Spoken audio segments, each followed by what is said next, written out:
Hi, this is Chitra, and you're listening to Hello Educator.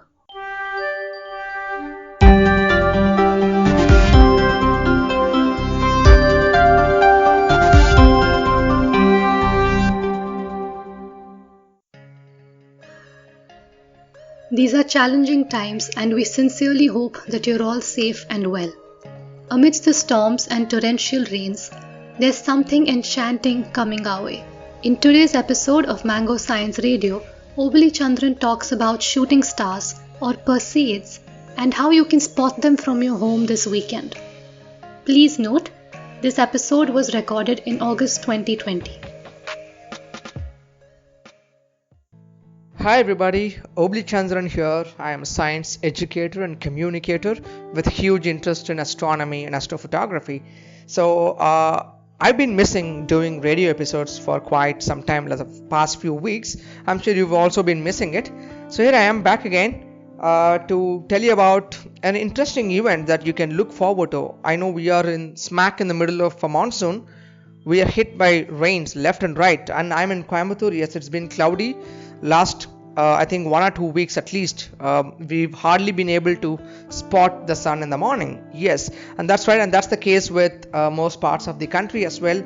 And of course there are unfortunate news coming in from Kerala and some parts of Tamil Nadu and Bangalore as well, and of course in Maharashtra, where there will be a lot of flooding and landslides. I hope things are able to recover soon. But right now, we're going to talk about an astronomical event that we all can look forward to. So we have a lot of different types of celestial events, and one of the famous ones or most commonly known things is a meteor shower. Or meteor shower may not be the name under which it is known, but the more popular name is a shooting star. So I'm sure all of you have heard of shooting star, even if most of you have not seen one, but at least you've heard of the phrase that if someone wishes upon a shooting star, the wishes may come true. Leaving that a superstition apart, but still shooting star is something that you have heard about. So we have an event which is called as the Perseids meteor shower, also known as the shooting stars, that will peak this week. Peaking meaning you can see a lot of shooting stars in the coming week, which I am recording this on August 10th. So the peak from Coimbatore or from India, it would occur on the night of August 12th and in the early morning hours of August 13th. So I really hope, the weather prediction is also that the rains will continue to lash till the 11th of August and making some hope for clear skies from August 12th onwards. So given that predictions, hoping that the prediction will come true, we can look forward to some really good sighting of meteors. So how many meteors can you see during this Perseids meteor shower, and also how to see it? I'm just going to give you some insights on that. So when it comes to any celestial event that happens in the night sky, the darker the sky, always the better. So except for some events that happen during the daytime, like solar eclipse or something, you don't have to worry. But during the night sky, during an event that happens as part of the night sky, you will need a darker skies. So similar to that, you would also require a darker sight if you want to see a lot of shooting stars, or aka meteors. But nevertheless, do not worry, given the COVID times, most of you may not have the luxury to travel outside the comfort of your home to visit a dark site or away from the city lights. So even if you are within the city limits like Coimbatore or Bangalore or Delhi or Chennai, even then you will be able to spot these shooting stars, but much lesser in number. But provided the skies are clear, you will be able to see at least 5 to 10 meteors in the entire night or till the next day morning. So if you are in a dark site, that number can go significantly much higher. In fact, in 2016, when I observed this very same meteor shower on the very same date 4 years ago rather, from Anikatti, which is a place very close to Coimbatore, I was able to see 143 meteors on one night.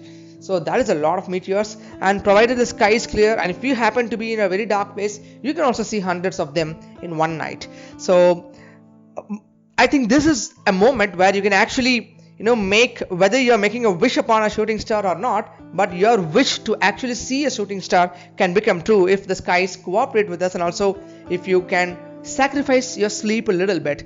And also remember, the darker skies mean it's not only that you have to move away from the city lights for a darker sky to observe the meteors.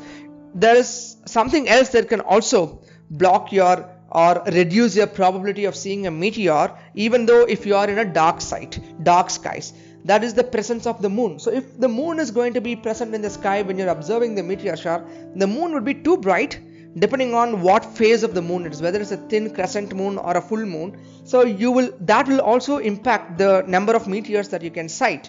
So but this time, of course, the moon is not going to be in full moon phase on August 12th night and the 13th early morning, but still 40 or 35% of the moon is still going to be illuminated, but the moon will rise only at about 12:45 a.m. early morning, that is 45 minutes after midnight on August 12th, that is 13th early morning. The moon will rise only by around that time. So the Perseids, again named after a constellation called Perseus, which the meteors appear to come from that constellation, the part of the sky where that constellation is. So that constellation rises at about 11 o'clock in the night.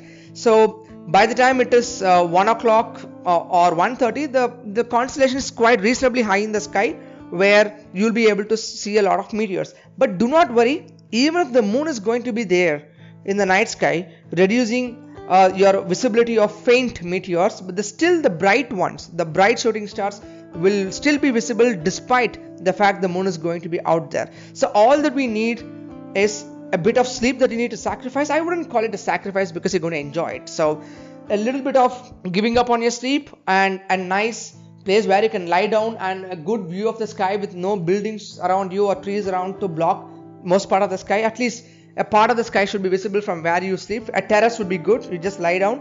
And also, of course, clear skies. With these three things, I think we can have a spectacular meteors that we can watch. If you guys are really going to be awake and watch these meteors, we'll maybe have this. I always love doing this. I count the number of meteors that I see during the night. So if you guys can come up or reply back to us after you observe the meteors, or how many shooting stars you were able to actually observe, be it 5 or 3 or 10, whatever it is, you can just get back to us with a message. So hope the skies are clear this week and we get a very good look at the shooting stars. And as far as the wishing upon a shooting star is concerned, no, that doesn't really work. So sometimes superstitions might look very tempting, but the very fact that you can actually see a shooting star, which is nothing but a small piece of rock left over by a comet that is burning up in the atmosphere, that knowledge, when you think of it that way, that itself is super exciting. So wishing upon it is just a superstition. So you don't have to look for that to be excited about it. And hope you have a good sighting. Bye.